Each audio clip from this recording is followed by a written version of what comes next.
Sunrise industry मागच्या काही वर्षापासून बजेट असेल, सर्वे असेल किंवा गव्हर्नमेंटची कुठलीही पॉलिसी असेल, डॉक्युमेंट असेल, त्याच्यामध्ये एक शब्द तुम्हाला कीवर्ड जास्त जाणवेल, तो म्हणजे सनराइज इंडस्ट्री. इथं नरेंद्र मोदी यांनी पण याच्याबाबत उल्लेख केलेला आहे, sunrise sector, sunrise industry.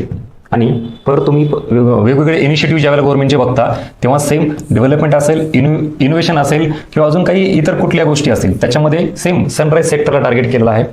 GDP संदर्भातही याचं फार इम्पॉर्टंट रोल आहे, कॉन्ट्रीब्युशन आहे, त्यामुळे सनराइज सेक्टर. सो एक्झॅक्टली ही कन्सेप्ट काय, ज्याला आपण उगवत्या सूर्याच्या दृष्टिकोनातून विचारात घेतो, म्हणजेच असे सेक्टर, अशी इंडस्ट्री की जे आत्ता जस्ट ग्रो होत आहेत, म्हणजे ते इन्फन्सी स्टेजमध्ये आहेत, एकदम इनिशियल स्टेजला आहेत, पण येणाऱ्या पुढच्या काळामध्ये फ्युचरमध्ये प्रचंड ग्रोथ पोटेन्शियल त्यांच्यामध्ये असतं. त्या सेक्टरला आपण सनराइज सेक्टर असं म्हणतो. ह्याच्यामध्ये काय काय येतात तर इथं बघा कोणकोणते, रिन्युएबल एनर्जी, त्याच्यानंतर electrical vehicles, food processing sector, semi conductor, e commerce, AI असे वेगवेगळे जे सेक्टर आहेत याला आपण सनराइज सेक्टर म्हणतो किंवा सनराइज इंडस्ट्री म्हणतो.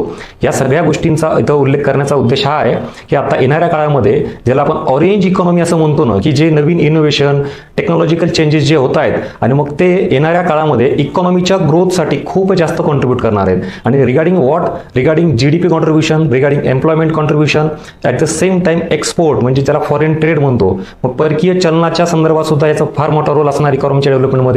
So this is all about sunrise industry. आणि म्हणून गव्हर्नमेंट वेगवेगळ्या स्वरूपामध्ये याला प्रमोट करतं, याला सपोर्ट करतं आणि त्या संदर्भात वेगळ्या स्कीमही आपल्याला पाहायला मिळत आहेत. येणाऱ्या परीक्षेमध्ये सनराइज इंडस्ट्री म्हणजे नेमकी काय, त्याच्यामध्ये कुठले कुठले सेक्टर्स येतात यावर प्रश्न येऊ शकतो, हे लक्षात ठेवा. थँक्यू.